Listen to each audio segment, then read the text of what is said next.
au niveau du web et des stratégies. Donc, ce webinaire est en cours d'enregistrement. Ça vous permettra, en fait, de le réécouter le soir, le week-end, parce que vous allez avoir adoré le contenu. Donc, vous pouvez l'écouter sous forme de podcast également si vous souhaitez. Tout ça est possible. Vous allez voir, Jean-Sébastien est fort percutant et divertissant. Ça ne met pas de pression du tout. C'est génial. Donc, voilà. Si on passe à la première slide, je pense que c'est Jean-Sébastien qui a le contrôle. Merci beaucoup. Donc, 48e Nord, nous fêtons 25 ans cette année. On accompagne les entreprises dans leur désir de positionnement, de commercialisation et d'exportation. Et nous offrons aussi aux entreprises une vision, une expertise engagée en accompagnement d'affaires. Je vous présente également l'équipe de 48e Nord. Donc, Charline Lessard-Desrochers, Anne Arsenault, Pablo Rojas, Olivier Bilodeau, Priscilla Ventura, Jean-Sébastien Dionne que vous allez rencontrer aujourd'hui. Et on collabore également avec Jean-Christophe Garot. Alors, voilà pour la petite introduction de 48e Nord International. Vous allez voir que la complémentarité de l'offre de services de l'espace d'accélération et de croissance et celle de 48e Nord est très cohérente. Donc, voilà, je laisse maintenant la parole à Marie-Pierre Bernard qui va vous présenter son équipe. Son collègue. Oui, merci Valérie. Effectivement, donc espace d'accélération et de croissance de l'Abitibi-Témiscamingue. Pour ceux qui ne connaissent pas l'organisation, très sommairement, on a pour mission et mandat, dans le fond, de stimuler et soutenir l'innovation dans la région, donc surtout au niveau des PME de la région. On parle d'innovation au sens très large, donc innovation, oui, en développement de nouveaux produits, de nouveaux services, mais aussi en productivité, processus, procédés, etc. Et c'est pourquoi que le virage numérique est quelque chose de très pertinent, dans le fond, vis-à-vis de notre mandat. Donc, de soutenir ça chez les entreprises de notre région fait partie de ce qu'on veut faire, puis de nos priorités. Comme Valérie le mentionnait, bien, effectivement, on a une belle complémentarité de services entre nos deux organisations, donc le développement, la croissance, l'innovation qui s'en va de façon très naturelle vers le positionnement stratégique, la commercialisation et l'exportation. On est une petite équipe, donc moi et mon collègue Raphaël qui est ici avec nous aujourd'hui. Raphaël qui fait un coucou, qui est chargé de projet conseiller à l'innovation avec moi dans notre équipe. Donc, voilà, présentation rapide. On ne veut pas aller plus loin là-dedans, mais sachez, là, les entreprises, que si vous avez des projets de croissance ou d'innovation, vous pouvez nous contacter pour en jaser. On est là pour vous mettre en contact là, avec des personnes qui peuvent vous aider, des experts techniques au Québec très nichés, des programmes de financement, etc., etc. J'en profite avant qu'on commence le sujet principal aujourd'hui, qui est un peu Marketing Web 101. C'est comme ça gentiment que j'appelle cette journée, mais je ne pense pas que c'est le titre officiel. Bref, pour dire que aujourd'hui, on voulait amener une base sur le marketing web aux gens qui vont assister, mais que les 3 et 4 octobre prochains, on va refaire des webinaires avec Jean-Sébastien Dionne en tant qu'expert et animateur qui vont être un peu plus nichés ou un peu plus en profondeur dans 2 sujets. Donc, le 3 octobre, le e-commerce et le 4 octobre, le marketing numérique. Donc, Jean-Sébastien va en parler aujourd'hui, mais c'est des sujets qui peuvent être approfondis là, vraiment beaucoup et qui peuvent prendre beaucoup plus de temps. Donc, pour les gens qui sont intéressés par un ou les deux de ces sujets-là, pourront, là, à partir de la fin de la rencontre d'aujourd'hui, s'inscrire pour ces sujets-là en octobre. Ce sera également des activités qui vont être en web et qui vont être là, en avant-midi, donc de 9h à 11h pour chacune de ces 2 journées-là. À un coût, il va y avoir un frais d'inscription, un petit frais d'inscription pour chacune de ces journées-là qui sera à 100 par participant. Donc, j'en profite pour l'annoncer tout de suite. Donc, si vous trouvez que le webinaire d'aujourd'hui est très intéressant et que vous en demandez plus, 3 et 4 octobre, c'est déjà prévu de vous en apporter. Je ne prends pas plus de temps de micro et j'en profite pour passer la parole à notre expert d'aujourd'hui, Jean-Sébastien Dionne.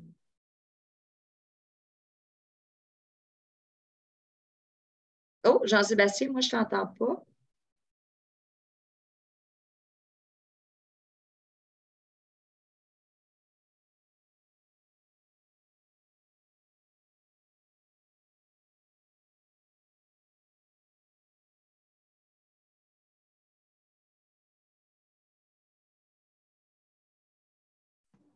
Jean-Sébastien, ça ne fonctionne toujours pas.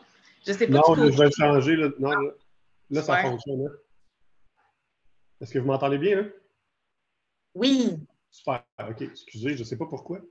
Zoom s'obstinait à se connecter sur mon téléphone. Donc, bonjour tout le monde. Jean-Sébastien Diane, expert conseil en développement et en mise en marché de solutions numériques avec 48e Nord. Vous pouvez lire ici la petite bio qui l'accompagne, mais simplement pour vous dire que mon parcours professionnel a fait que dans les dernières années, j'ai accompagné des entreprises en transformation numérique, en développement de projets numériques, plusieurs centaines de projets. Donc, je dispose quand même d'une grande expérience en passant par le jeu vidéo, le logiciel, le web. Donc, aujourd'hui, je me suis donné le mandat de vous faire un petit 101 sur le web puis le marketing numérique. Évidemment, c'est extrêmement vaste comme sujet, le web. Je ne pourrais pas tout couvrir, donc j'ai fait des choix. Peut-être qu'il y a des choses que vous auriez aimé entendre, que vous n'entendrez pas. On aura l'occasion de s'en reparler. Mais globalement, aujourd'hui, nos objectifs, c'est de vous aider à comprendre les principales composantes d'un projet web. Donc, ça se découpe comment, les différentes étapes de réalisation. Un peu vous aider à comprendre aussi le langage qui est associé. Il y a beaucoup de terminologie parfois qui peuvent nous mêler pour les gens qui ne sont pas initiés ou qui ne connaissent pas vraiment le web encore. Je vais vous communiquer quelques bonnes pratiques, des choses que vous pourriez garder en tête quand vous allez entamer vos projets ou quand vous allez les continuer, parce que je sais que parmi vous, il y en a qui ont déjà entamé des projets web, donc ce n'est pas complètement nouveau. Évitez aussi quelques pièges et des mythes, puis vous utilisez vraiment pour vous aider à intégrer le web dans votre projet de commercialisation et d'exportation. Donc, je ne pense pas que j'ai besoin de vous convaincre aujourd'hui de l'utilité du web dans la commercialisation et les projets d'exportation. Je pense que c'est assez évident que ça fait partie des stratégies qu'une organisation doit avoir aujourd'hui. Par contre, ça demeure toujours légitime de se poser les bonnes questions avant d'entamer des projets. C'est certain que les parties prenantes dans les organisations vont s'assurer que les choix qui vont être faits sont justifiés, justifiables, tant au niveau financier qu'au niveau stratégique. Donc, je pense que c'est tout à fait normal de se poser, de se demander est-ce que ça va vraiment contribuer à mes objectifs d'affaires? Est-ce que ça va accélérer? Est-ce que c'est bien intégré dans mon plan stratégique? Est-ce que je peux m'attendre à avoir un retour sur investissement avec un projet web? Donc, on va essayer de donner quelques éléments clés de réponse à ces questions-là aujourd'hui aussi. Ici, je vous montre un peu le cycle de vie d'un projet web. L'objectif de cette diapositive-là, c'est de mettre en évidence un élément vraiment important qu'il faut retenir tout de suite, c'est que dès qu'on commence à intégrer des solutions web dans nos stratégies d'entreprise, ça change l'organisation et ça ne se termine jamais. Donc, un site web, un e-commerce, ce n'est pas quelque chose qu'on achète, qu'on installe, puis que dans 3 ans, on va en acheter un autre. C'est quelque chose qui est en continu, qui va s'intégrer dans notre organisation, qui va apporter un changement qui va être permanent. Donc, on va toujours être en train d'évoluer, de changer, de grandir avec ça. Donc, c'est vraiment important de le considérer comme tel. Ça veut dire aussi au niveau budgétaire, au niveau de l'organisation, au niveau du changement interne dans l'organisation, tous ces éléments-là vont être à réfléchir. Vraiment, il faut sortir du paradigme souvent de OK, on achète, on installe. Ce n'est pas un bien commun, ce n'est pas quelque chose qui est consommable, un site web ou un projet web, c'est quelque chose qui va s'intégrer. Donc, c'est extrêmement important de le garder en tête tout au long de la présentation. Je pense que c'est quelque chose qui va revenir de manière assez claire. Donc, d'emblée, je vais vous donner quelques facteurs clés pour la réussite d'un projet, que ce soit un site vitrine simplement pour vous faire voir sur le web, que ce soit pour faire un B2B, un B2C, des projets de portail technologique, technique pour vos gens. Il y a beaucoup de choses, un intranet, tous ces éléments-là. Facteur clé vraiment, vraiment important. Jamais perdre le focus que c'est un projet d'affaires. Le web, tout projet web est un projet d'abord et avant tout un projet business avec une teneur technologique. Faites attention de ne pas tomber dans le piège d'en faire un projet qui est une technologie.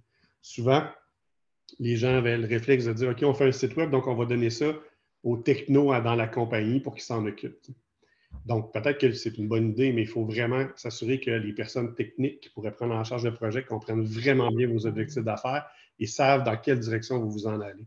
Ça demeure toujours la priorité. Ne vous laissez pas guider par la technologie. Continuez d'aller focusser sur vos objectifs puis l'orientation que vous êtes donnée. Extrêmement important de trouver un champion à l'interne qui va être le porteur de ce projet-là, ou une championne, évidemment, mais qui va vraiment prendre le projet puis il va l'amener au prochain niveau, qui va s'assurer que ça va se développer. Ça peut vouloir dire aussi dégager du temps pour que cette personne-là puissent vraiment se concentrer sur la tâche. Faites un groupe de travail en interne pour impliquer les différentes parties prenantes. Vous allez développer un site web. Éventuellement, ça va impliquer vos ventes, ça va impliquer vos gens au marketing, ça peut impliquer les gens qui font de la maintenance, ça va impliquer une foule de gens. Tout le monde va vouloir dire son mot, tout le monde va vouloir faire une contribution. Chacun a des objectifs qu'ils vont vouloir essayer d'atteindre, des formulaires, transmettre de l'information sur des garanties, peu importe ce que ça va être. Donc, impliquez-les ensemble, faites un groupe de travail, puis assurez-vous de vous rencontrer fréquemment pour tenir tout le monde au courant. Impliquez un partenaire de confiance rapidement dans vos réflexions, c'est-à-dire si vous avez déjà un partenaire technologique avec qui vous travaillez, quelqu'un qui a déjà fait un site web avec vous, qui vous supporte au niveau technologique, impliquez-le le plus rapidement possible dans vos réflexions, c'est extrêmement important. Parce que ça touche le point suivant, c'est allez pas trop loin dans les budgets, les échéanciers. Un réflexe étrange que j'ai souvent vu, moi, que j'ai expérimenté, j'ai des clients qui arrivent en disant ben, c'est ça notre projet, c'est ça notre budget, puis c'est ça notre échéancier. Comme vous le savez certainement, il y a 3 piliers dans la gestion de projet. Il y a les fonctionnalités, ce qu'on fait, il y a le budget aussi, puis il y a le temps qu'on va y mettre, les échéanciers. Donc, si vous arrivez avec une proposition qui est déjà cadrée, il n'y a plus aucun jeu pour être propositionnel. Donc, allez pas trop loin là-dedans, impliquez vos partenaires, demandez-leur de contribuer à ces réflexions-là.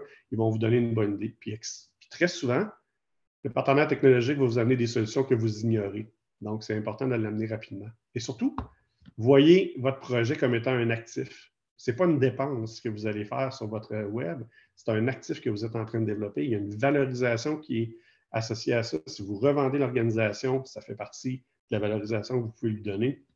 Donc, essayez de le voir comme étant un investissement dans un actif à plus long terme. Donc, développement de votre projet numérique, les points que j'ai voulu mettre en évidence, si on suit le parcours, donc trouver un fournisseur, choisir un peu la technologie, le CMS, on va en parler un peu plus tard, quel type de gestion que je veux, quel type de relation faire et le type de contrat que je devrais prendre avec mes fournisseurs. Puis après ça, les différentes étapes de la réalisation de votre projet pour démystifier un peu la terminologie, puis aussi chacune des étapes consiste en quoi, puis à quoi vous devriez vous attendre à chacune de ces étapes-là. Donc, pour choisir un fournisseur, peut-être que vous avez déjà un partenaire, peut-être que vous allez devoir en choisir un nouveau. Comme je vous ai dit, je le ramène encore, j'essaie d'être consistant dans ce que je raconte, mais est-ce que les objectifs d'affaires sont compris par votre partenaire? Parce que c'est quelqu'un qui va être capable de vous suivre et d'être propositionnel.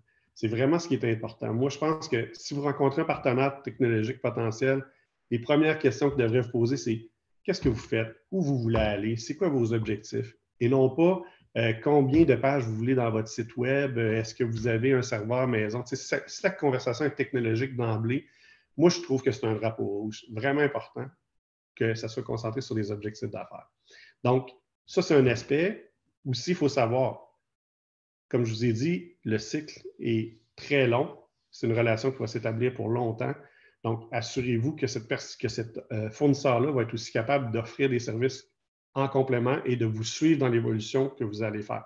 Donc, aussi, la maintenance, l'hébergement, marketing numérique, on va en parler tout à l'heure, mais tout ce qui est question de sécurité, est-ce qu'il est capable de grandir si vous migrez vers un site e-commerce éventuellement, est-ce qu'ils vont être capables de vous accompagner là-dedans? Donc, posez-vous ces questions-là. Voyez si vous allez être capable d'évoluer. Et pour être capable d'évoluer, mais il faut aussi avoir un bon niveau de confiance. Donc, j'ai marqué l'intuition. Pour moi, c'est fondamental. Ça peut sembler un peu organique et pas très rationnel comme décision, mais pour moi, c'est vraiment important. Quand vous avez un contact avec votre partenaire potentiel, comment ça se passe? Est-ce que les relations sont bonnes? Est-ce que l'écoute est là? Est-ce que vous sentez que vous êtes capable d'échanger? Quand vous posez des questions, comment vous êtes considéré? Tous ces éléments-là sont extrêmement importants parce que j'ai fait des centaines de projets dans ma vie, dans plein de domaines, pas seulement dans le numérique. Et il y a une chose qui revient dans chaque projet, c'est que ça ne se passe jamais comme on pense.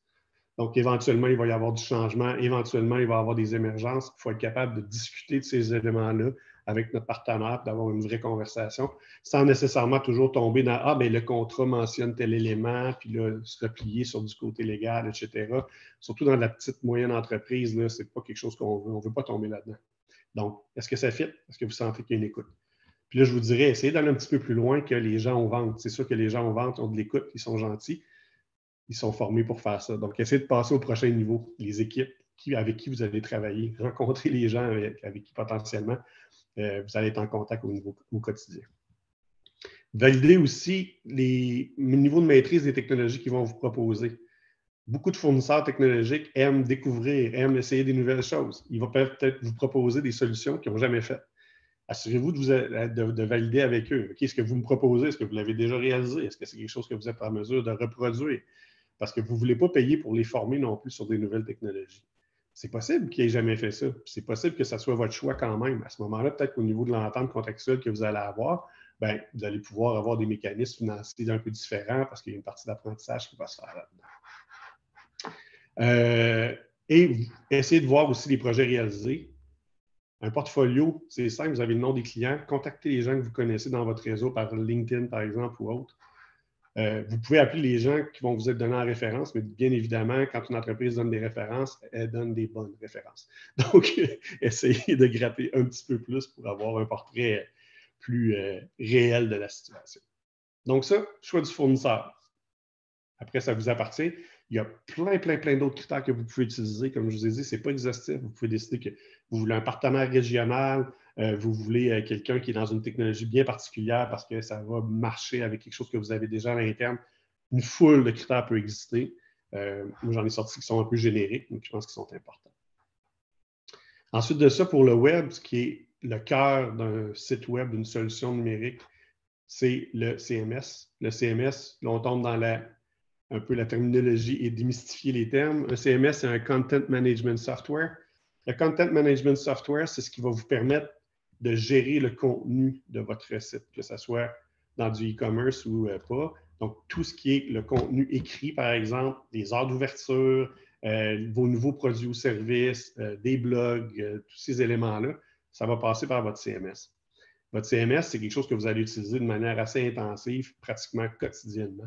Donc, le choix de cette solution-là est quand même important, que vous soyez vraiment à l'aise dedans, mais aussi de vous assurer que vous allez pouvoir évoluer avec cette solution-là.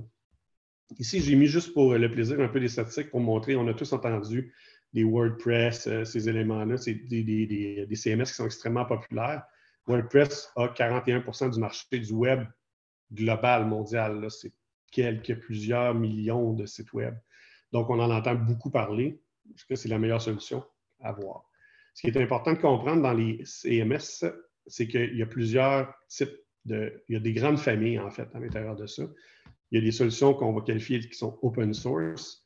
On les connaît, le WordPress, des solutions e-commerce de WordPress qui est WooCommerce, Drupal, Joomla, ces choses-là.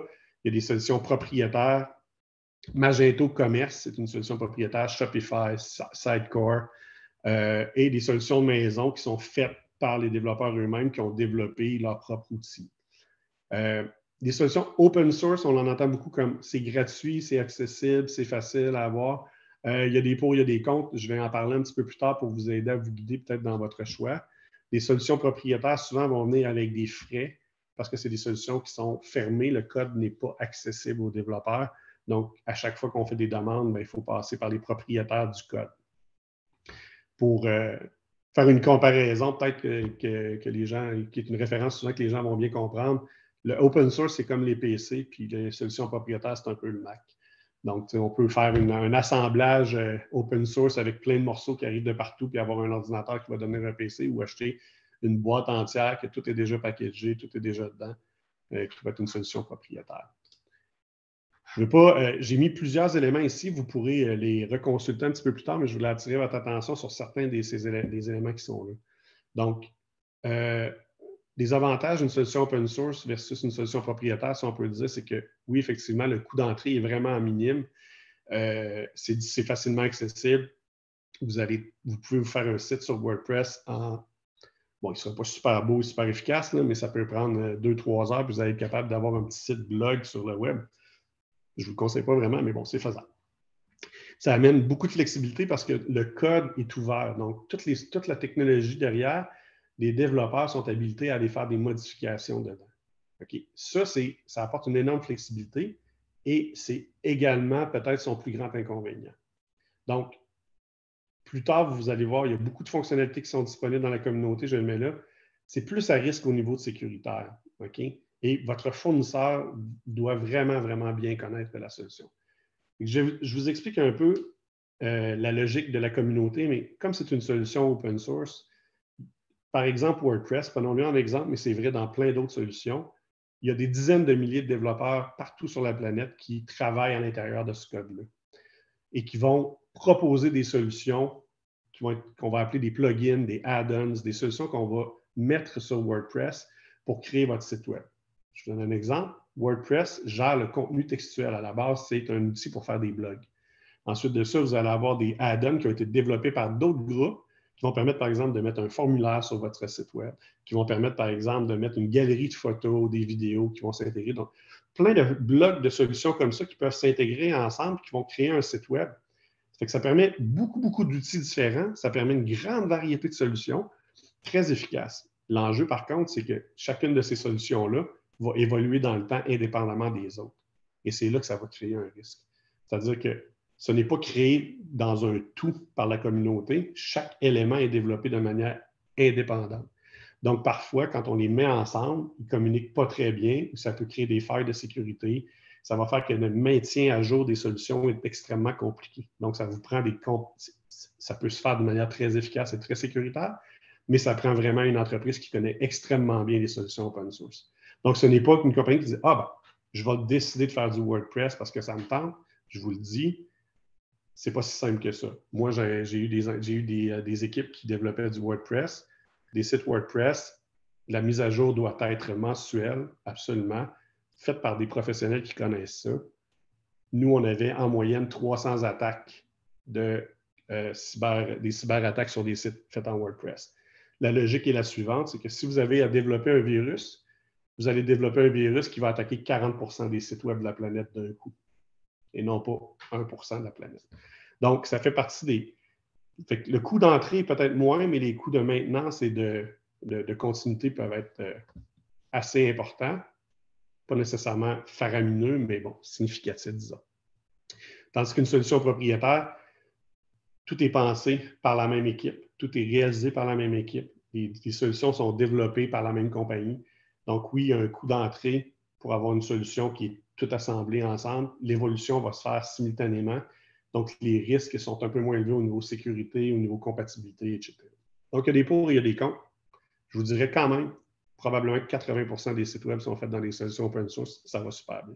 Sauf qu'il faut savoir dans quoi on embarque. C'est important. J'ajouterais pour le choix d'une solution e-commerce, un CMS e-commerce, alors, là, il y a un niveau de complexité supplémentaire qu'il faut réfléchir parce qu'un site e-commerce va être intégré fort probablement dans plein d'autres systèmes dans l'organisation. Donc, il faut penser à la compatibilité et à la facilité de s'intégrer dans notre écosystème qui est déjà existant ou qui va être développé. Donc, par exemple, un e-commerce va certainement se connecter éventuellement à votre ERP, qui est un Enterprise Resource Planning, donc qui va gérer les ressources. Ça peut être humaines, ça peut être les inventaires, ça peut être beaucoup de choses qui vont être gérées par un ERP. Donc, on imagine effectivement que si vous avez déjà un ERP qui gère vos inventaires dans vos entrepôts, bien, vous allez vouloir le connecter à votre solution e-commerce pour avoir accès à l'inventaire et savoir si effectivement les produits que vous voulez mettre à vendre sont disponibles ou non. Donc, il va falloir les connecter ensemble. Les points of sale, si vous avez des boutiques, magasins en ligne, bien, il y a des transactions qui vont se faire.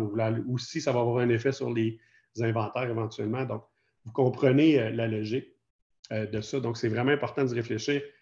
Pour des questions d'efficacité, d'économie à terme, vous allez vouloir que les solutions soient toutes intégrées ensemble et fonctionnent bien. Seamless le plus possible. Donc, pensez à la compatibilité puis voyez ça à long terme. Quelques mots sur la gestion de projet. Votre fournisseur va certainement vous proposer des approches de gestion de projet. Deux grandes familles en gestion de projet qui existent dans le domaine du web et du logiciel. Une approche qui est vraiment linéaire, classique, waterfall, qui est en cascade. Donc, on y va vraiment étape par étape, on avance dans la direction d'un livrable. C'est une approche qui est efficace dans les projets qui sont extrêmement bien définis, qui sont compris, qui sont faits, je vous dirais, pratiquement à répétition. C'est une approche qui demande moins d'implication de votre part comme client. Et par contre, c'est moins flexible. Donc, c'est en général, dans des solutions plus waterfall, on va aller vers des solutions web qui sont déjà très claires. C'est-à-dire, par exemple, un site vitrine, vous Vous allez avoir votre page d'accueil, une page de produits et services, une page pour présenter votre équipe, vos missions, une page de contact. Bon, c'est très cadré, c'est facile à livrer. Tandis que quand on arrive dans des projets beaucoup plus complexes, plus grands, plus d'implications, plus de parties prenantes, ce qui va émerger beaucoup, c'est des approches itératives, ce qu'on va appeler des approches agiles. Ça peut être en Scrum, en Kanban, il y a plusieurs approches. Ces approches-là demandent une collaboration plus étroite. C'est des projets souvent un peu plus complexes où il y a une part d'inconnu dans la livraison quand on va avancer. Et c'est plus flexible justement pour faire des modifications en cours de projet. Donc, en général, on se retrouve de plus en plus dans des mix hybrides un peu de ces solutions-là. Vous allez entendre vos fournisseurs vous parler de sprint, vous parler de planning, vous parler de sprint planning, ces choses-là, à l'intérieur d'une approche qui va être très proche du waterfall parce qu'on va se le dire honnêtement, une approche waterfall convient beaucoup plus à une entente contractuelle qu'une approche en agilité qui est moins facile à contractualiser, disons, en échange. Mais quelques avantages et inconvénients, en tout cas des aspects différents que j'ai voulu mettre en évidence avec les deux. Vous aurez l'occasion encore de consulter cette grille-là un petit peu plus tard, mais ce qui est vraiment important, c'est que dans une approche waterfall, on va essayer d'éliminer la plupart des risques initiaux au début du projet. Donc, on va essayer de tout cadrer, de tout planifier. Puis quand on va commencer en livraison, bien, on va enchaîner rapidement les différentes étapes, puis on va se rendre au livrable. Fait que souvent, dans ces phases-là, comme client, vous allez voir vos maquettes, vous allez voir à quoi ça ressemble votre visuel. Puis la prochaine étape, ça va être de tester votre site web, puis pratiquement de le mettre en ligne. Donc, il n'y a pas beaucoup d'interaction qui va se faire entre les deux, parce que normalement, tout va être assez bien cadré. Donc, les résultats viennent un peu tardivement. Mais pour un projet plus simple, c'est super efficace. Dans une approche plus itérative, bien, vous allez avoir des démonstrations de votre solution par l'équipe d'une manière extrêmement fréquente. Donc, normalement, à peu près à toutes les 2 semaines, peut-être aux 3 semaines, dépendant de l'entente que vous allez avoir l'occasion de tester votre solution pour voir où est-ce qu'elle est rendue. Ça va vous permettre de vous ajuster rapidement si vous n'êtes pas convaincu ou s'il y a des solutions qui ne fonctionnent pas. Comme je vous ai dit, une chose qui est consistante dans tous les projets, c'est qu'il y a des changements qui vont apparaître à un moment donné. Donc, par exemple, vous faites un site e-commerce, vous prenez une solution e-commerce, puis la solution e-commerce a une manière X de gérer les livraisons. Mais vous, dans votre réalité, vous avez quelqu'un dans votre entrepôt qui a un ordinateur qui va devoir préparer les livraisons, les mettre dans les boîtes. Peut-être que lui a une manière de fonctionner qui est déjà établie. Est-ce que vous allez décider de changer la manière dont lui travaille pour vous adapter à votre logiciel? Vous allez adapter le logiciel pour qu'il corresponde à vos méthodes de travail que vous avez depuis peut-être 10, 15, 20 ans, 30 ans. Donc, il va toujours avoir des réflexions qui vont se faire de dire, OK, on va essayer la solution, on la teste, mais on va itérer et on va dire, ouais, finalement, on a besoin de changer certains trucs. Donc, une approche itérative va permettre de modifier un peu nos objectifs en cours de route et de s'adapter rapidement. Ça ne veut pas dire qu'on n'a pas un budget, ça ne veut pas dire qu'on ne fera pas des choix, mais ça va vous donner plus de flexibilité. Mais je vous explique les deux différences simplement pour dire, ça peut convenir, les deux peuvent convenir dans beaucoup de cas. Ça correspond, ça va dépendre de comment vous les voyez et qu'est-ce que vous souhaitez faire. Mais si vous allez vers une approche itérative, ça va demander beaucoup plus d'implication. Vous allez devoir avoir à l'interne un champion qui va être libéré, qui va être prêt à accompagner l'équipe. Ça va être beaucoup plus de temps, beaucoup plus d'implication, beaucoup plus de réactivité qui va être demandée du côté client. Et ça, on n'est pas toujours prêt à le faire. J'ai souvent vu j'ai souvent eu des rencontres de démarrage de projet où on se dit, ah ben, Josiane va s'occuper du projet, mais Josiane travaille déjà à temps plein.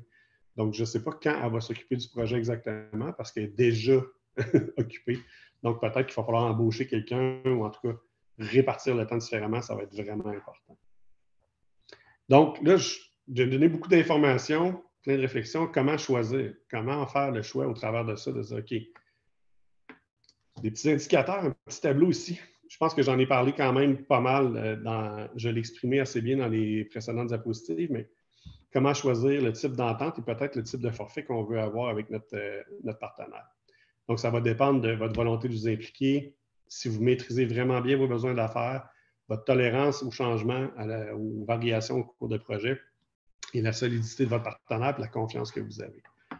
Ici, vous avez 2 axes. Vous avez un axe où vos requis, ça, c'est votre connaissance de vos besoins d'affaires ici, dans le fond. Vos prérequis technologiques. Est-ce que vous les maîtrisez vraiment bien ou vous ne les maîtrisez pas du tout? Je vais vous le dire d'emblée. Si vous n'avez jamais fait un projet e-commerce puis un projet d'intégration web dans votre entreprise, vous ne les maîtrisez pas, vos process, même si vous avez des idées. Donc, ça ici, c'est vraiment à ne pas négliger, mais fort probablement que vous êtes au milieu ici, si vous êtes dans un projet plus complexe. Si vous faites un deuxième site web informationnel, c'est vraiment extrêmement clair les requis que vous savez ce que vous voulez, vous l'avez déjà utilisé, c'est simple. De l'autre côté, c'est la technologie qui va être utilisée ou l'ensemble des technologies qui vont être utilisées. Donc, comme je mentionnais tout à l'heure, si vous avez un site WordPress informationnel, la technologie va être maîtrisée, simple, vos besoins sont connus. Une approche simple waterfall comme ça va faire le travail extrêmement bien, il n'y aura aucun problème. Et j'ai ajouté la notion de prix forfaitaire. Ça signifie ici que votre fournisseur devrait être capable de vous dire, ben voici combien ça coûte, et pas mal s'en tenir et ne pas avoir de surprise au niveau budgétaire. De l'autre côté, s'il y a beaucoup d'assemblage technologique, vous travaillez avec votre fournisseur, puis là, vous dites, OK, votre fournisseur, vous l'avez contracté pour faire un site e-com, puis là, en cours de route, vous dites, hey, j'ai un ERP chez nous, j'aimerais ça me connecter dessus. Mais votre fournisseur, il n'a pas évalué cet aspect-là initialement, éventuellement. Fait que là, le travail qui va être à faire pour connecter, c'est possible qu'ils ne connaissent pas les technologies ou qu'ils ne soient pas à même de les faire. Mais c'est possible que vous choisissiez d'y aller de l'avant avec lui quand même parce que c'est votre partenaire de confiance, puis vous ne voulez pas rentrer une autre personne ou un autre partenaire dans l'équation. Donc là, il y a de l'inconnu qui va se créer. Fait que vos requis sont moins connus, votre technologie est moins maîtrisée au niveau du partenaire, donc vous tombez dans une approche en agilité plus quelque chose de Scrum qui est ici. Et plus il y a de l'inconnu, plus un modèle en temps et matériel au niveau de votre entente forfaitaire peut être, pas forfaitaire, de votre entente contractuelle peut être quelque chose d'intéressant. Vous ne voulez pas nécessairement transférer tout le risque technologique et tout le risque de votre méconnaissance de vos besoins d'affaires vers votre partenaire puis exiger de lui qu'il vous donne un prix fixe initialement. Ça, c'est une drôle de pratique qui vient du monde, que moi je vois dans le milieu du web et dans le milieu du logiciel. C'est quelque chose qu'on ne demande pas à nos mécaniciens, c'est quelque chose qu'on ne demande pas à nos électriciens, c'est quelque chose qu'on ne demande pas à personne. Puis quand on arrive dans le domaine du web, on va avoir un prix fixe, pas de surprise, etc. Dans quelques cas, c'est une erreur à ne pas commettre parce que les chances que votre fournisseur trouve des solutions créatives pour rester dans le budget et que ça impacte négativement votre projet sont présentes quand même. De là, l'importance d'avoir une bonne relation de confiance avec eux également là-dedans. Voilà. On arrive au projet maintenant.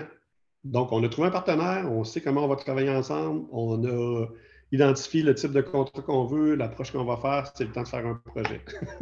Let's go, on est parti là-dedans.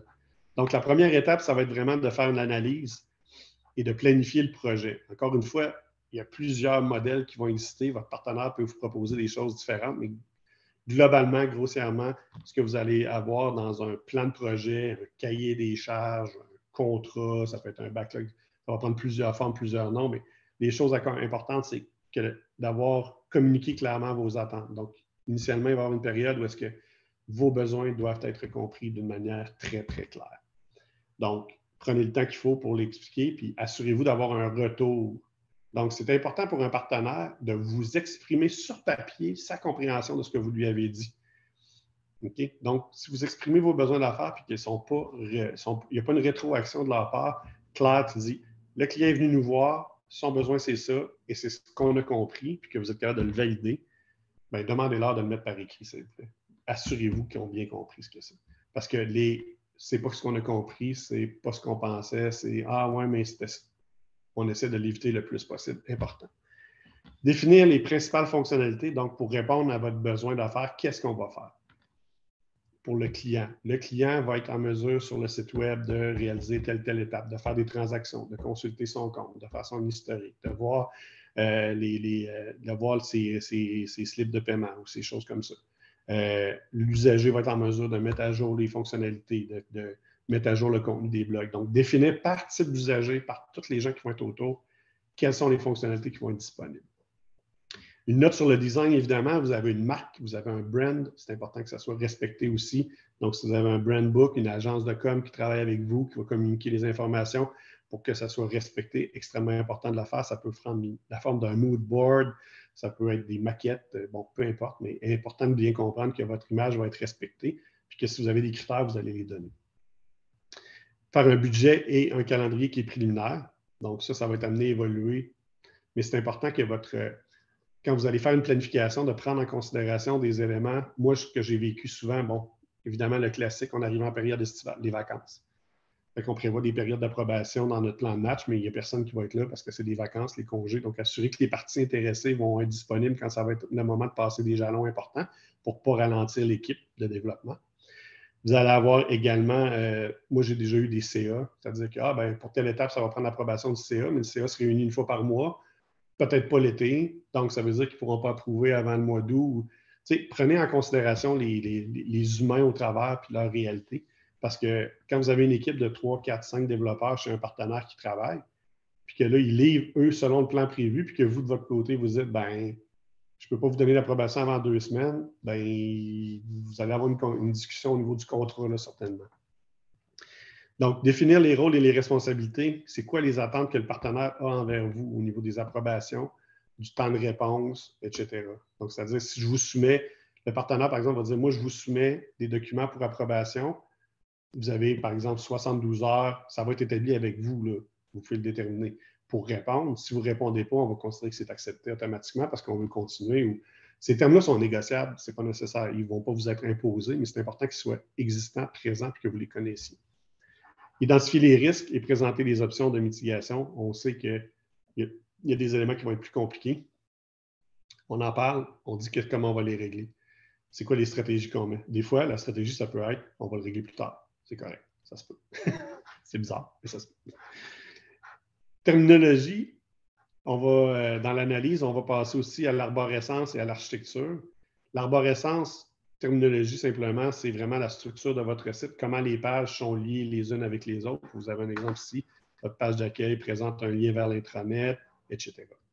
L'architecture, c'est vraiment l'interaction de votre site, de votre solution web avec tous les autres systèmes de votre organisation.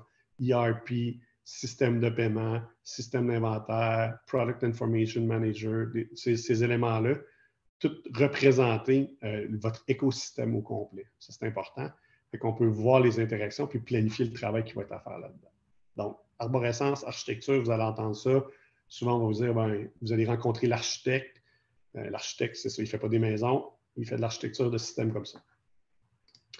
Ensuite de ça, d'autres termes qui vont venir, d'autres rôles, d'autres gens que vous allez voir autour de la table, les designers UX, UI. Il y a une distinction entre les deux. Historiquement, souvent, ils faisaient le même rôle. Il y en a encore aujourd'hui qui sont bons d'en faire les deux puis qui aiment faire les deux rôles. Par contre, de plus en plus, c'est des rôles qui sont séparés dans les organisations. Le designer UX, le UX tient pour User Experience. Donc, le rôle d'un designer UX, c'est vraiment l'interaction, de penser à comment l'usager va interagir avec votre site et de faciliter son parcours selon les objectifs que vous allez vous fixer là-dedans. Donc, il va s'organiser pour que ça soit clair. C'est-à-dire, un panier d'achat sur un site web, ça s'appelle un panier d'achat. Il va s'assurer que les terminologies sont communes et utilisées couramment. Puis comme ça, vous, comme utilisateur, quand vous arrivez sur un site, ça se fait instantané. Facile. Vous allez rapidement trouver les informations que vous voulez. Il va vous suggérer des flux d'utilisation, comment on attend à ce que le client se comporte sur le site. Il va arriver sur notre page principale, il va trouver son sujet, il va rentrer, puis il va remplir un formulaire. C'est ça qu'on veut. On va s'organiser pour que l'information puis la structure du site réponde à ces besoins-là. Donc, il va faire différents scénarios. Tandis que le designer UI, qui est le User Interface, donc, lui, il joue plus un rôle design, graphique, visuel, choisir les typographies, mettre les couleurs, organiser visuellement l'ensemble de votre site web, respecter votre brand book, etc. C'est deux travails. Le UX va vous livrer souvent des fils de fer, des prototypes, puis le UI va vous livrer quelque chose qui va ressembler vraiment beaucoup à un produit qui est fini. Donc, vous allez avoir ces interactions-là à faire. Peut-être la même personne, peut-être deux personnes différentes. Ensuite, vous allez entrer dans votre phase de développement technique, traditionnellement comme ça. Donc, on va mettre en place l'infrastructure. Terminologie, ce que vous allez entendre, c'est du front-end, qui est l'intégration. C'est la partie visible. Donc, c'est ce que vous voyez sur votre site web. C'est les développeurs qui vont s'occuper de la partie de l'interface, dans le fond. Et vous avez le back-end, la programmation. C'est la partie qui est invisible pour vous, à peu près comme client. C'est tout ce qui est codé, qui va en arrière, qui va propulser les différentes fonctionnalités que votre site web va avoir. Je trouve que c'est important de le mentionner ici parce que plus les projets se complexifient, plus la part du back-end de la programmation va grandir. Et donc, moins c'est tangible pour un client. Donc, c'est important de réaliser ça. C'est-à-dire qu'il va y avoir beaucoup de travail qui va se faire en dessous du visuel pour programmer de nombreuses fonctionnalités. Si vous pensez, par exemple, à un site B2B ou à un site e-com, toutes les fonctionnalités derrière pour gérer les promotions, gérer les lots, les prix, gérer les comptes des clients, tous ces éléments-là, c'est des éléments qui sont peu visibles. Donc, une des frustrations ou une des difficultés qu'il y a parfois quand on s'engage dans ces projets-là, c'est comme client, on a l'impression qu'il n'y a pas de concret. Il nous manque d'emprise là-dessus. Mais c'est tout à fait normal. Fait que discutez-en avec votre partenaire et assurez-vous que vous allez être capable de quand même d'avoir une évolution dans votre site et dans votre solution. Normalement, ce qui serait bien de vous fournir un environnement de test. Comme ça, vous êtes capable de voir rapidement, comme on mentionnait tout à l'heure, les écarts et corriger rapidement les choses qui ne font pas votre bonheur ou que vous sentez que ce n'est pas exactement ce que vous aviez émis comme volonté. Ou en tout cas, avoir une conversation avec votre partenaire là-dessus. Et entrez votre contenu, entrez les données tranquillement. C'est important que votre partenaire de développement vous fournisse rapidement une stratégie pour faire le contenu de votre site. On va le voir plus tard. C'est une des raisons qui fait que les sites ne vont pas en ligne, ils sont retardés dans leur déploiement, c'est que le contenu est manquant. Et ça, c'est souvent la responsabilité du client. C'est un gros morceau qui est vraiment négligé. C'est important d'y penser. Votre partenaire devrait le savoir, il le sait. Il devrait vous fournir une stratégie pour pallier à ça, pour essayer de réduire le risque associé à un retard par rapport à votre contenu. Traditionnellement, vous allez tomber ensuite dans une phase bêta. Ça peut s'appeler différemment, une phase test, une phase approbation. Donc, comme j'ai déjà exprimé, des validations fréquentes en cours de développement vont faire que dans la phase de test, vous allez avoir moins de surprises. C'est tout à fait normal parce que vous allez valider à plusieurs étapes. Votre contenu doit être préparé parce que là, c'est le temps de mettre le vrai contenu dans votre site. Et assurez-vous à cette étape-là que toutes les parties sont prêtes. C'est-à-dire que ça va être l'étape de former les gens dans le CMS. Ça va être l'étape d'essayer des différents scénarios d'utilisation. Ça va être de mobiliser les gens dans vos équipes pour s'assurer que tout fonctionne comme ils veulent, que les parties prenantes vont être disponibles pour les approbations finales. Donc, il y a une certaine préparation à faire de votre côté pour vous assurer que ça va être fluide. Personnellement, je vous dis d'expérience, souvent, ça bloque à cette phase-là. Donc, les équipes de développement ont terminé leur travail ou presque. Puis là, ça peut être tiré pendant plusieurs semaines, voire plusieurs mois, ces phases-là, parce que le client n'était pas organisé, n'était pas prêt. C'est la responsabilité, je pense, de votre partenaire de vous informer puis de vous éduquer par rapport à ça, parce que si c'est votre premier projet, c'est votre première expérience, vous ne pouviez pas le savoir. Mais moi, je vous le dis aujourd'hui, fait que maintenant, vous le savez. Préparez-vous puis de poser des questions par rapport à ça, c'est vraiment important. Ensuite, l'étape de déploiement, mise en ligne. Il y a beaucoup d'éléments ici, mais ce qui est important de comprendre dans ça, c'est que peut-être vous avez un site que vous allez remplacer par une nouvelle solution, peut-être que c'est un premier site web, mais ce qui est important, c'est le moment que vous allez choisir doit être vraiment approprié parce qu'il y a quand même un certain risque qui est associé avec une mise en ligne d'une nouvelle solution. Donc, préparer un plan de mitigation. Si ça ne fonctionne pas, qu'est-ce que je fais? Comment je vais tester ce site-là? Quel moment va être approprié pour moi de faire une mise en ligne en réduisant le risque? Est-ce que je peux communiquer à mes clients, à des fournisseurs, à tous les gens impliqués que ces changements-là s'en viennent? Donc, c'est important de le faire pour prévoir. C'est une étape qui est vraiment, vraiment majeure. Et puis, il faut avoir un plan si ça ne fonctionne pas, de revenir en arrière. Moi, j'ai vu beaucoup de situations où est-ce que les clients essaient de se connecter après, leur compte n'est plus là, ils ont disparu, il manque des produits, il y a des numérotations qui ont changé. C'est tous des risques qui peuvent être existants, même si on se prépare énormément et qu'on fait des gros efforts, il demeure qu'il y a toujours un risque à faire une mise en ligne. Il y a des outils de plus en plus évolués qui permettent de réduire les risques, mais quand même. On tombe dans l'hébergement et la maintenance. Votre site est en ligne, il va vivre, il existe. À partir de là, votre projet débute pratiquement. Comme je disais, ce n'est vraiment pas la fin. On est dans un cycle d'amélioration. Donc, là, ça vous prend une solution pour héberger votre site. Ça vous prend des gens qui vont surveiller pour s'assurer qu'il fonctionne. Ça vous prend une équipe qui va mettre à jour les informations, les solutions technologiques, qui va s'assurer qu'il y a de la sécurité s'il y a des attaques, qui va gérer tous ces éléments-là. Donc, ça, ce n'est pas quelque chose que vous allez être en mesure de faire En général, c'est des services qui vont être inclus dans un format de forfait mensuel. Également, vous allez avoir une banque d'heures en extra. Ce qui va arriver, je vous le dis, c'est que votre fournisseur de services ne peut pas, évidemment, vous garantir les modifications qui vont être faites par la communauté. Je vous l'expliquais tout à l'heure. Ça va arriver. C'est un point de discorde fréquent dans le web avec les clients.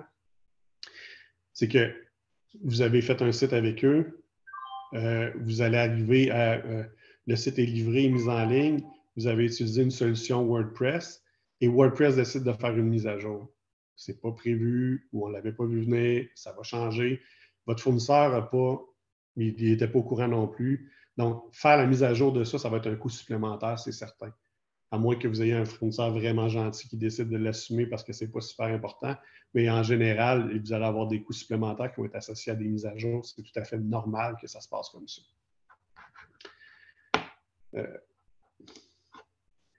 Je vous ai mis des exemples de bonnes pratiques. J'en ai choisi 2 principales, mais parce qu'on sait que le recrutement aujourd'hui, c'est quelque chose de fondamental. Puis on sait que les réseaux sociaux font partie de la vie des organisations et de tout le monde. Donc, 2 bonnes pratiques de développement web. Intégration avec Google Jobs. Ça veut dire que votre développeur, quand il va créer votre section carrière, doit respecter certains standards de programmation afin que Google soit en mesure d'identifier les offres d'emploi que vous avez sur votre site. Ça va vous donner une énorme portée. Donc, ça, votre fournisseur devrait arriver avec cette suggestion-là, ou en tout cas l'avoir dans ses bonnes pratiques. Également, l'intégration de Open Graph. Open Graph, c'est un protocole que Facebook a développé pour le partage sur les réseaux sociaux, qui permet de contrôler quand vous copiez un lien puis vous le mettez dans un réseau, dans votre réseau social, qui va permettre d'afficher l'image que vous souhaitez voir affichée, puis le texte descriptif aussi qui va l'accompagner. Donc, ce n'est que 2 exemples, il y en a plein comme ça, mais c'est le genre de choses que, comme client, vous n'allez pas penser à ces éléments-là. Votre attente, c'est que votre fournisseur les apporte, puis les mette sur la table, puis vous les démontre. Ça, c'est vraiment important. Ces 2 principaux, je les ai vus dernièrement dans des partenaires avec qui on a travaillé que ce n'était pas implanté. Les grands pièges qui existent dans la réalisation, je l'ai mentionné, la création du contenu. Faites vraiment attention.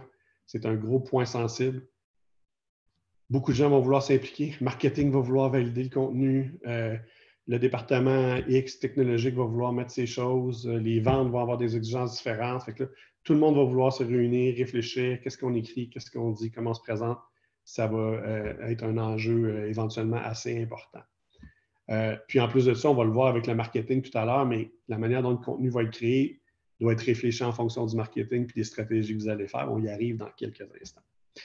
Important de répondre aux demandes, d'être rapide. Donc, assurez-vous que quand votre fournisseur va vous poser des questions, que vous avez un processus interne qui va permettre de leur répondre rapidement. Sinon, vous ne voulez pas bloquer le développement et que ça arrête. Parce que si vous dites au client, si vous dites à votre fournisseur que vous avez besoin d'une semaine pour répondre et que lui arrête, ça se peut qu'il vous dise, bien, ça ne sera pas une semaine, ça va être 3. Parce que ce que je vais faire entre-temps, ça ne me prend pas une semaine, ça me prend 3, puis il faut que j'occupe mes équipes de travail. Donc, la continuité dans le développement, c'est fondamental pour le respect des échéanciers. Donc, pas un projet avec un début et une fin, on l'a dit. Jamais sous-estimer la maintenance une fois que le site est en ligne. Tenir informer vraiment les patrons, votre comité de pilotage de projet, votre comité de transformation à l'interne, extrêmement important. Le grand classique qu'on va voir, c'est que le patron, initialement, va dire « OK, on a signé avec un fournisseur, il va autoriser un montant. » Puis là, 3 mois après, 4 mois après, 5 mois après, il va faire « Ouais, mais le site, on est rendu où donc? » Mais là, comment ça, on est rendu là? Mais comment ça, il y a des extras? Mais pourquoi on n'est pas livré? Mais pas... Puis là, il va commencer à poser des questions. Ça risque d'arrêter les process. Ça risque de challenger les équipes. Donc, c'est vraiment important d'être informé tout au long. Ça va éviter ce genre de surprise-là, puis le genre de blocage qui pourrait arriver en fin de parcours, si on veut. Ne pas laisser la technologie guider vos décisions. Rester sur vos objectifs. Et ne pas changer d'idée. Il faut changer d'idée. Donc, comment je l'ai formulé négativement, mais c'est important d'avoir l'ouverture d'esprit pour se dire en cours de projet, ça, c'est une idée que j'avais au début, elle n'est pas bonne. Je le réalise aujourd'hui, elle n'est pas bonne. Fait qu'il faut être capable de se dire, bon, on la met de côté, le budget prévu, on va le mettre pour faire d'autres choses, on va se donner la flexibilité de changer, mais fort possiblement, il y a des éléments que vous allez réaliser. Bien, il me manque ça, je n'y avais pas pensé, puis ça, j'y ai pensé, mais ça ne me sert à rien. Ayez l'humilité de le reconnaître et de travailler avec votre fournisseur pour changer ça. Vous ne voulez pas livrer un projet qui n'est pas bon. C'est super important. Et n'oubliez pas non plus que le web est évolutif et va changer. Donc, souvent, les clients sont des clients qui viennent d'un domaine manufacturier, puis ils sont habitués, ils livrent un produit, il est fini, il faut qu'il fonctionne, il part chez le client, je ne le reverrai plus jamais, il faut qu'il marche. Le web, je peux le mettre en ligne, puis je peux faire des changements plus tard. Je peux dire, OK, je suis assez satisfait présentement, mais il va continuer d'évoluer, je vais continuer de le perfectionner. Fait que je ne suis pas obligé nécessairement, jour 1, d'avoir exactement tout ce que j'avais en tête. J'ai la possibilité de faire des changements dessus, donc gardez ça aussi dans vos stratégies. Important. Bon, marketing web, deuxième volet. Donc, on a couvert pas mal des projets, comment les développer, comment les réaliser. Marketing web, aujourd'hui, une initiation à cela. Vous allez voir comment c'est interrelié avec aussi votre développement. Une citation que j'aime beaucoup, que j'ai souvent utilisée en marketing moi-même. La moitié du budget que je dépense en publicité ne sert à rien, mais le problème, c'est que je ne sais pas c'est quelle moitié. C'est la réalité des gens en marketing. On n'est pas sûr qu'on a atteint notre cible. On dépense des sous dans le journal, à la télé, etc. Ça a-tu marché? On sait qu'au volume, ça fonctionne, on a assez de données, mais précisément, pas clair. Donc, l'avantage du marketing numérique, c'est qu'on peut savoir où s'en va notre argent. On peut beaucoup mieux savoir son efficacité et le mesurer. Donc, on réduit cette part-là. On n'est pas dans le 50%. C'est vraiment pas scientifique, là, 50%. Là. Mais on réduit, on réussit vraiment à se rapprocher le plus proche pour avoir une information beaucoup plus claire sur comment on investit notre argent et c'est quoi le genre de retour qu'on va avoir avec cet argent-là. Il faut expliquer que tout part des robots, des crawlers qui se promènent sur le web. Aujourd'hui, je vais m'en tenir vraiment à Google avec Chrome. Ils dominent outrageusement le marché. C'est eux qui contrôlent, qui ont pratiquement inventé le marketing numérique comme on le connaît aujourd'hui. C'est un incontournable. Donc oui, il y a d'autres solutions. Je vais me concentrer là-dessus. J'aurais pu parler, Bing aussi a ses solutions. Il y a plein de choses, mais tout débute, mettons, faisons-le comme ça, tout débute avec Google. Google, dans le fond, a développé des robots, des crawlers qui se promènent sur le web et qui vont analyser les sites web que vous avez mis en ligne. Donc, ces robots-là vont passer sur les sites et ils vont lire votre site web pour essayer de comprendre qu'est-ce que vous faites, qui vous êtes, où vous êtes. Ils vont analyser la structure de votre site web aussi. Ils vont voir comment vous l'avez construit, puis de cette manière-là, ils vont juger si vous avez un bon site avec une bonne information et si vous devez vous retrouver plus haut dans les classements Google quand les gens vont vous chercher ou plus bas. Il y a plusieurs critères qui vont être utilisés par les robots. On va voir les mots-clés que vous allez avoir placés dans votre contenu. Donc, tantôt, j'en parlais, l'importance de développer le contenu. Les mots que vous allez mettre dans vos pages vont avoir une grande importance sur comment vous allez réussir à sortir dans les engins de recherche. Il y a des mots qui sont plus recherchés que d'autres, qui vont avoir plus de valeur pour vous classer puis pour vous faire ressortir le plus proche du sommet dans Google. Les robots vont voir aussi comment vous avez utilisé les balises HTML. Les balises, c'est-à-dire que dans votre site, dans le code derrière, il y a des balises qui sont utilisées pour identifier certains éléments de votre site web, des images, des contenus, etc. Donc, si ça, c'est vraiment bien, mais c'est plus facile parce que le robot, par exemple, ne va pas être capable de voir les images, mais il va être capable de lire la description de l'image que vous allez peut-être mettre dans vos balises HTML. Fait que si votre site web a plein d'images et qu'il n'y a aucune balise derrière, bien, le robot va faire, il y a des images, mais je ne sais pas c'est quoi, il va dire c'est botché. Donc, les critères comme ça sont... Google va les transmettre, va dire à peu près qu'est-ce qui s'attend comme résultat, mais évidemment, on ne connaît pas nécessairement précisément comment l'algorithme fait son travail parce que c'est leur avantage compétitif. Mais donc, on sait par exemple que le contenu optimisé, la vitesse de chargement de votre site web, est-ce que votre site web est sécurisé, est-ce que votre site web fonctionne sur les plateformes mobiles, est-ce que tous ces éléments-là vont avoir une importance pour vous classer dans Google. Ça, c'est ce qu'on appelle le SEO. Donc, c'est le Search Engine Optimization. On va appeler ça la recherche organique également. C'est ce qui va faire que quand quelqu'un va chercher pièces usinées Rouyn-Noranda, vous allez arriver en haut. Vous n'avez pas besoin de payer un sou à Google pour apparaître dans ça. Ce n'est pas des liens qui sont commandités, ce qu'on va voir plus tard, mais ça va vous permettre d'émerger et de présenter, d'être présent sur le web. Donc, ça, c'est un travail qu'une équipe de marketing numérique doit être en mesure de faire. Et vous comprenez ici que ça commence vraiment au niveau des bonnes pratiques dans la réalisation de votre site. Il faut que ça soit construit comme ça. à la base, si ce ne l'est pas, ça peut coûter cher de faire un rétro-engineering.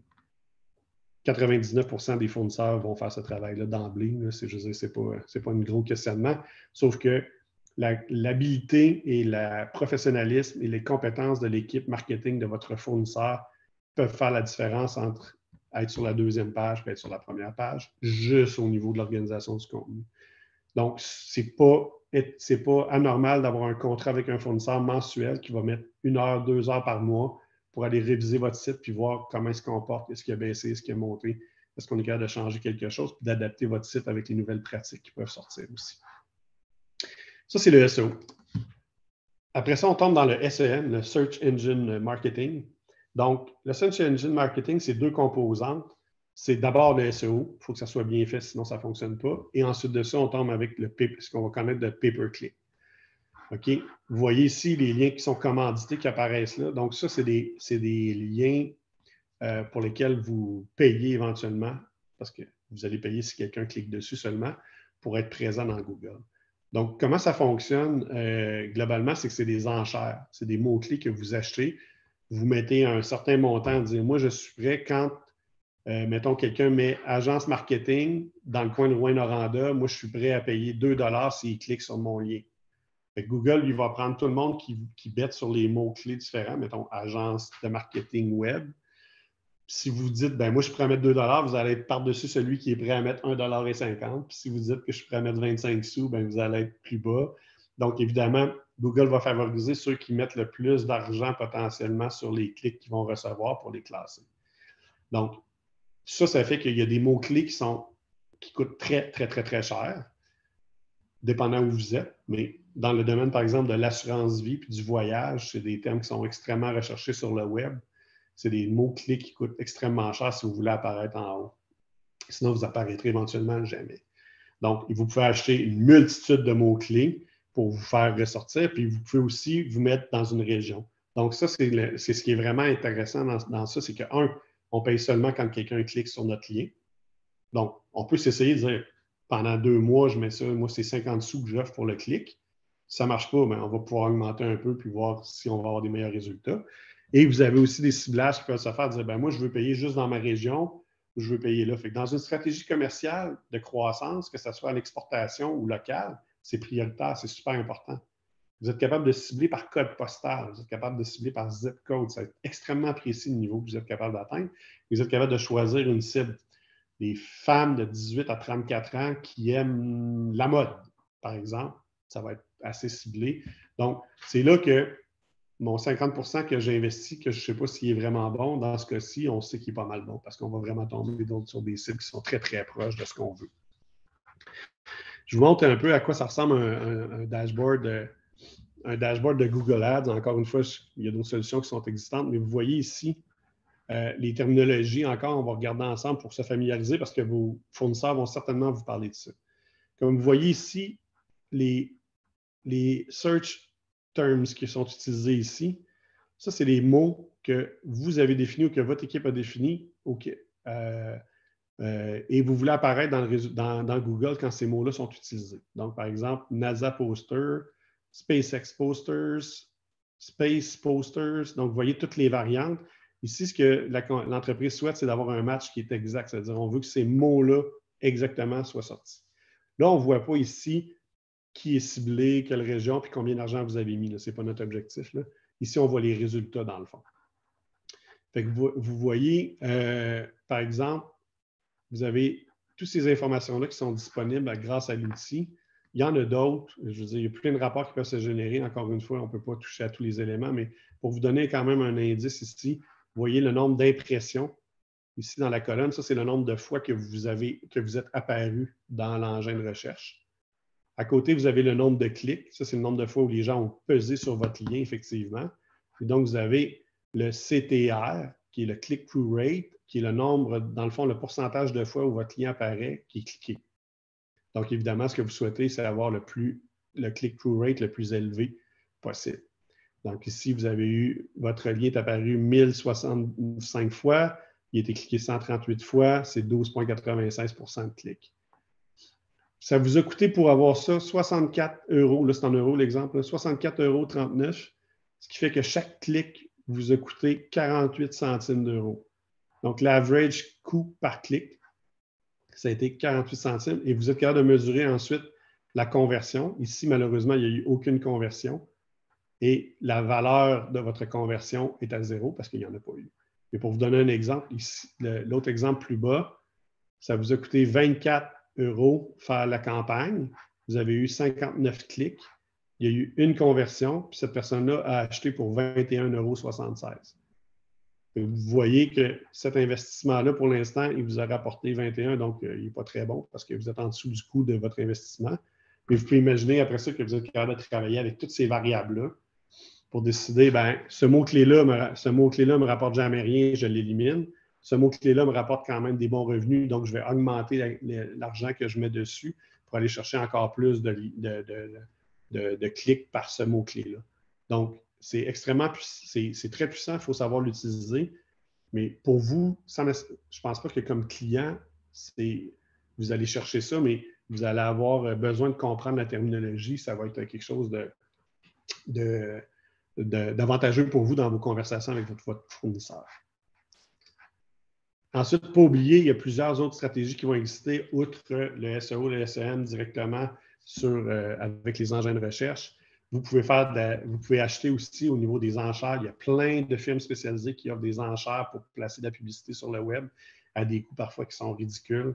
Vous allez visiter, vous voyez par exemple, vous visitez des sites, parfois des blogs ou autres, puis il y a des publicités qui apparaissent dans le coin. Ça, c'est géré par d'autres compagnies.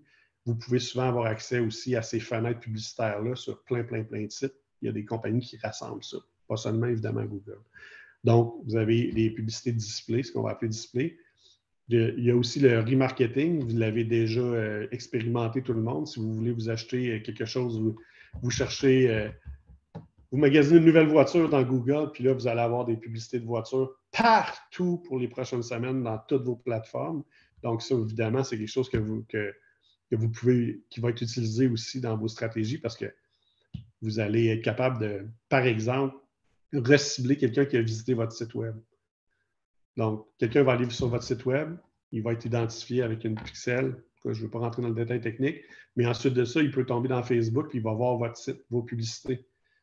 Fait que là, vous dites, OK, lui est venu, donc il a un intérêt éventuellement pour mes produits, il est allé à tel endroit, donc je veux le renforcer pour un bout de temps dans ma stratégie, puis lui ramener des publicités de notre entreprise pour lui rappeler qu'il est venu nous voir, puis qu'on voudrait le revoir.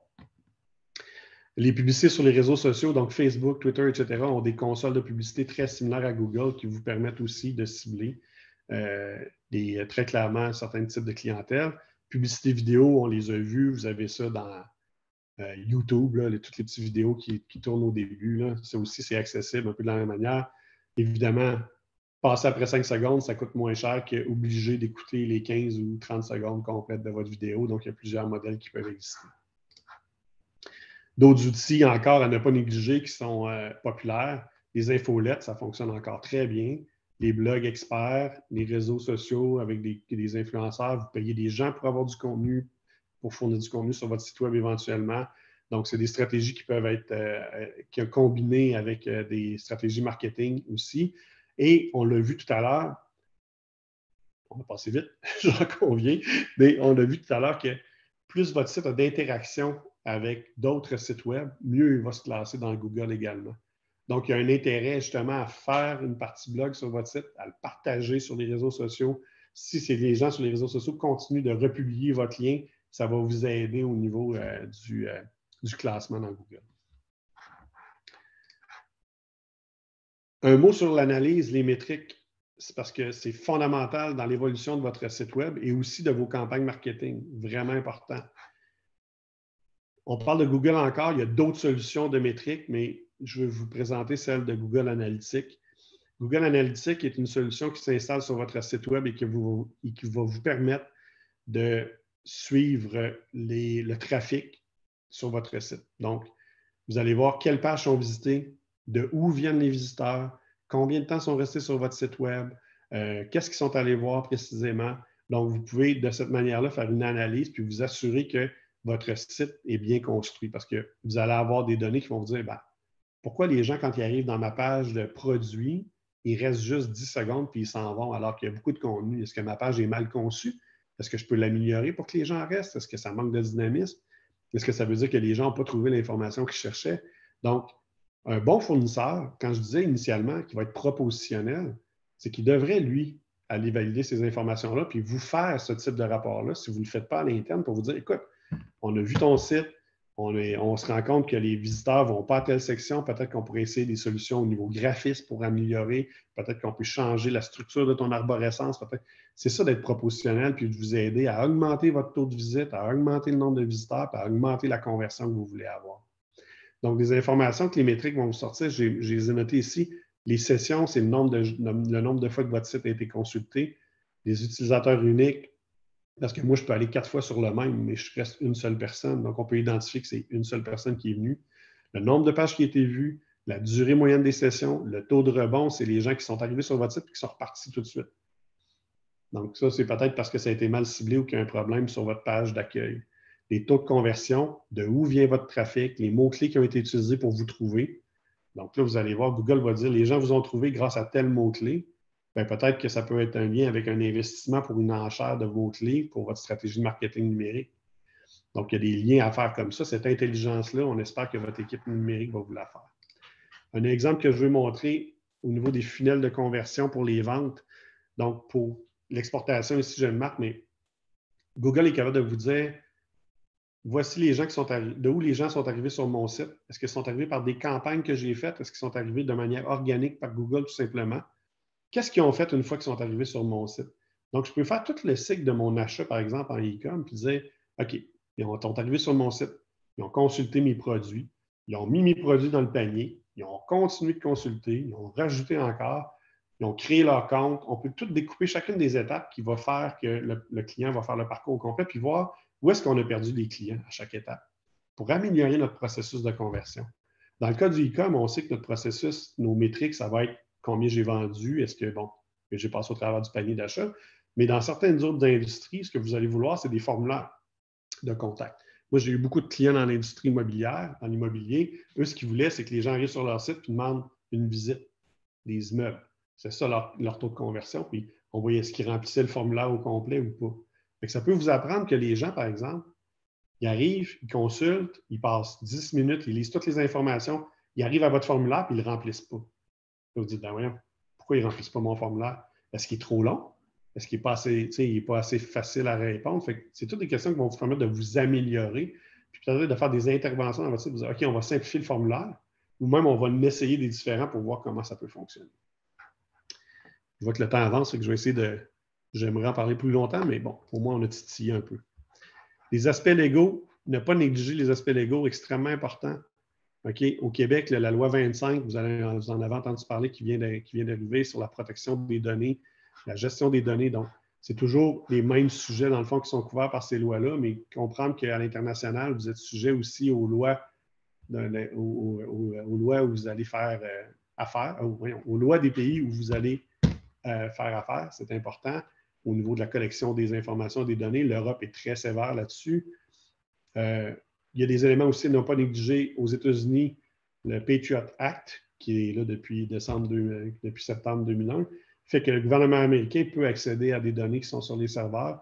Donc, dans certains cas, pour certains types de projets, on va exiger que les serveurs ou les données ne soient pas aux États-Unis, parce qu'on n'aime pas le fait que qu'on peut se faire fouiller dans nos bases de données. Donc, tous ces éléments-là sont à prendre en considération. Je vous dirais, engagez un spécialiste, ne le prenez pas à la légère. C'est extrêmement important de vous assurer que ce que vous avez mis en place au niveau légal va être très bien. Puis là, on peut parler aussi de, est-ce que je charge des taxes? Comment je transfère? Si j'ai plusieurs devises sur mon site transactionnel parce que je suis à l'étranger. Donc, tous ces éléments-là doivent être réfléchis. Pensez-y. Et il y a aussi des normes d'accessibilité. Par exemple, en Ontario, vous devez absolument être accessible pour les personnes qui sont malvoyantes. Donc, ça va impacter la manière dont vous allez développer votre site web sur le contraste des couleurs, sur les descriptions que vous allez mettre, parce que c'est des sites web qui sont lus par des machines. Donc, ça va être important de vous assurer que vous respectez ces normes-là aussi si vous voulez être accessible. Sinon, il peut y avoir dans plusieurs cas des amendes. Dernière diapo. Je voulais qu'on parle un peu des tendances, un peu, je vous le dis d'emblée, je vais me garder du temps pour quelques questions, en fait, que si l'intelligence artificielle n'est pas déjà sur votre radar, mettez-la sur votre radar rapidement parce que ça va être extrêmement déterminant pour tout le monde très, très prochainement. Donc, je vais m'en tenir à ça pour laisser du temps pour quelques questions. S'il y en a, je vous remercie. J'espère que ça n'a pas été trop intense. Peut-être un peu, mais bon. On va avoir une période pour les questions. Je ne sais pas qui va le... Est-ce qu'on les prend dans le chat? En ce moment, on n'en a pas, Jean-Sébastien. J'invite, dans le fond, aux participants à m'envoyer vos questions, puis Jean-Sébastien pourra les répondre.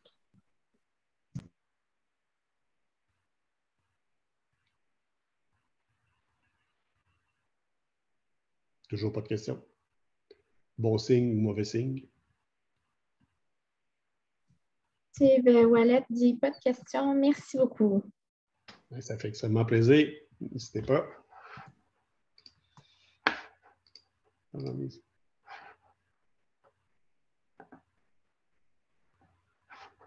Alors, on a une question de Robin-Pierre Bergeron. Merci Jean-Sébastien pour l'information. Nous sommes nouveaux avec Shopify. Ton avis? Shopify, c'est une super bonne solution. Ça peut évoluer. Ça prend des partenaires qui connaissent bien la solution, mais ça peut aller extrêmement loin. Je vous dirais peut-être sur Shopify, faites juste attention de ne pas travestir trop l'outil.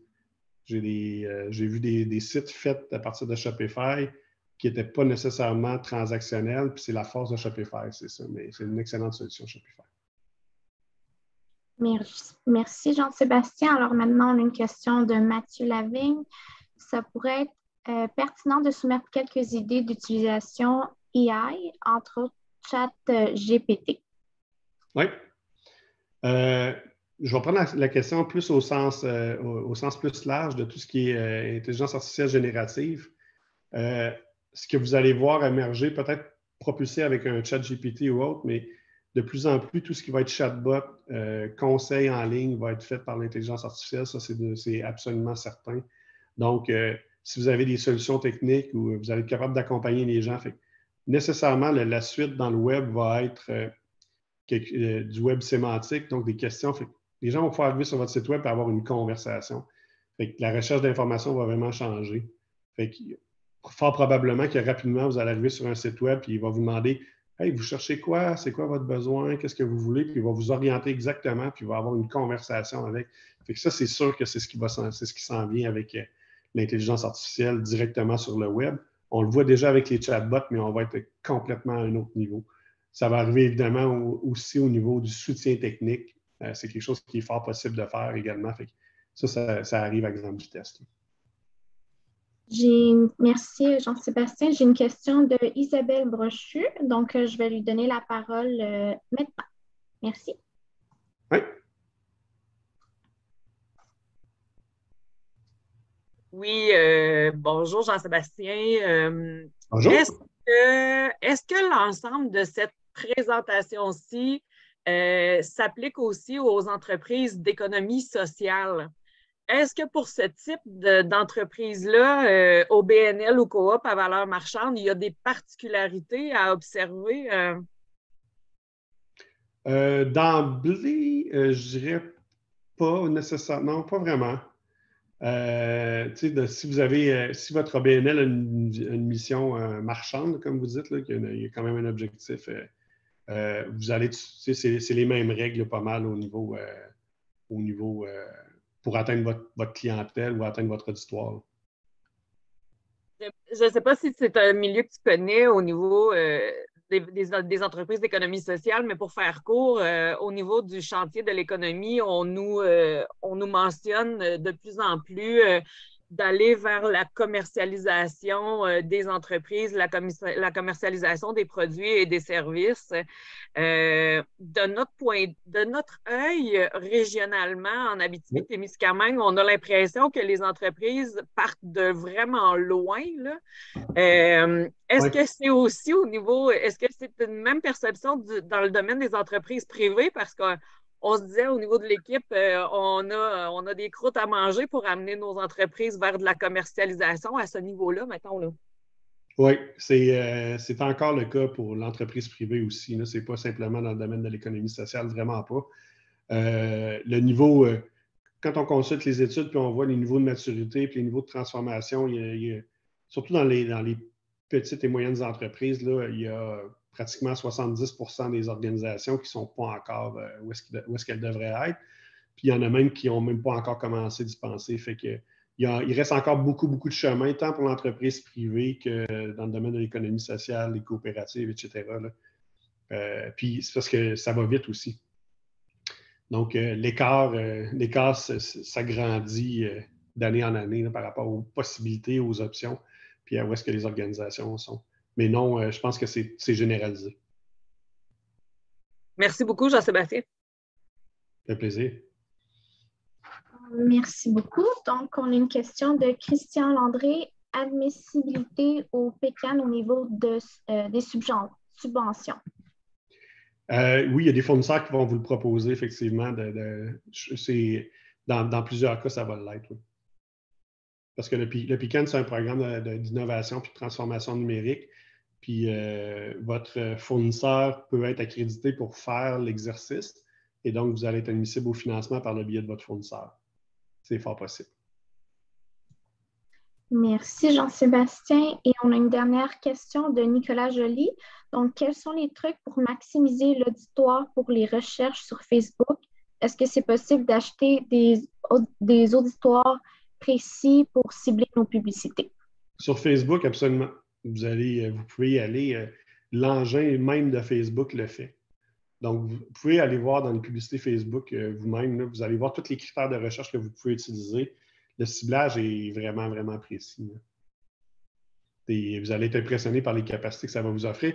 En plus, sur Facebook, sur certains engins, il va même vous dire le nombre de personnes à quoi ça correspond.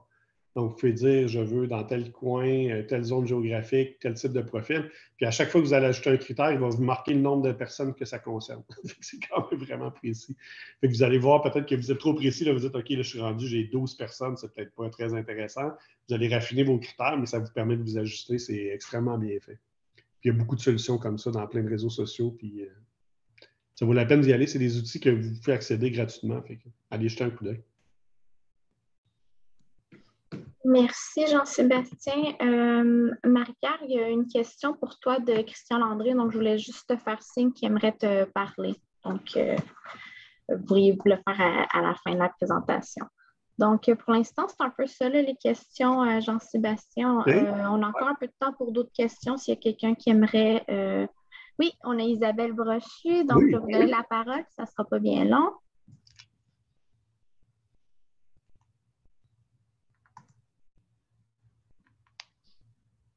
Oui, ben merci.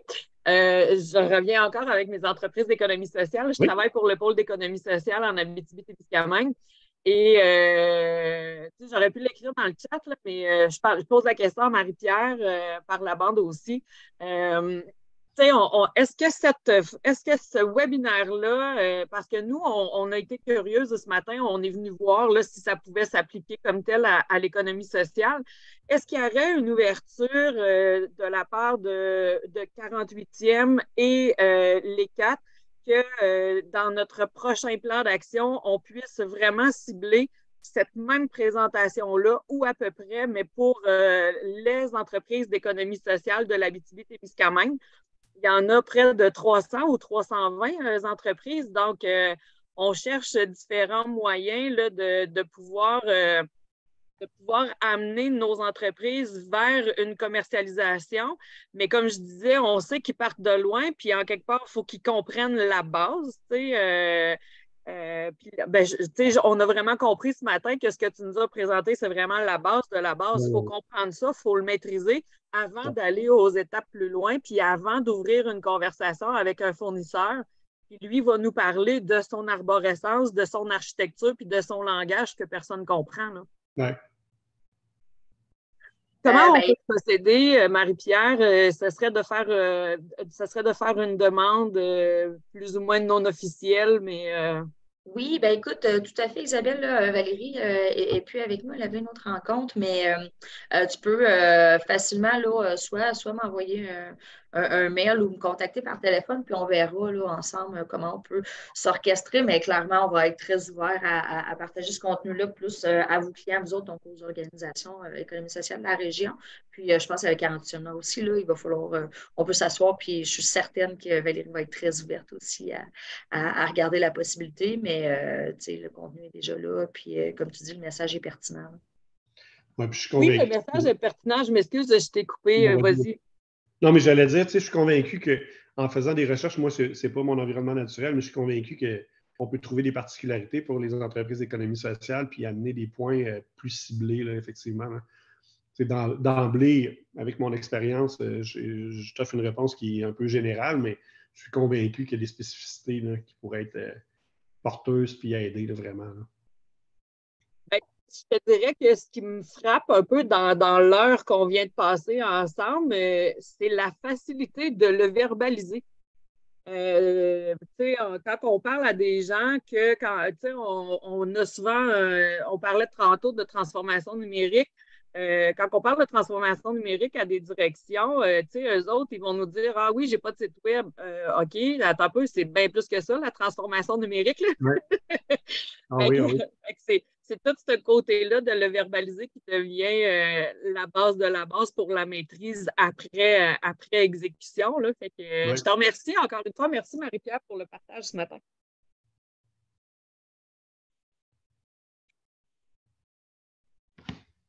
Merci beaucoup. Donc, Jean-Sébastien, on n'a plus de questions. Donc, je pense qu'on va pouvoir close le webinaire. Je te laisse procéder. Merci. Ben, merci beaucoup d'avoir été là. N'hésitez pas à nous contacter. Moi, je suis disponible sur LinkedIn si vous voulez me rejoindre. On a nos informations sont ici. Donc, si vous avez des besoins spécifiques pour votre commercialisation, l'exportation, on va en discuter ensemble. Puis certainement, on peut vous apporter des solutions ou en tout cas vous aider à faire un bout de chemin là-dedans. Ça va nous faire extrêmement plaisir. J'espère que ça a été éclairant ce matin. Il y a beaucoup de contenu. Je conviens que ça a été rapide et assez, pas un gavage, mais pratiquement, mais j'espère que ça vous a appris des choses et que ça va vous aider dans vos projets. N'hésitez pas à nous contacter puis à revisiter la présentation et à réécouter la vidéo. Merci à tous.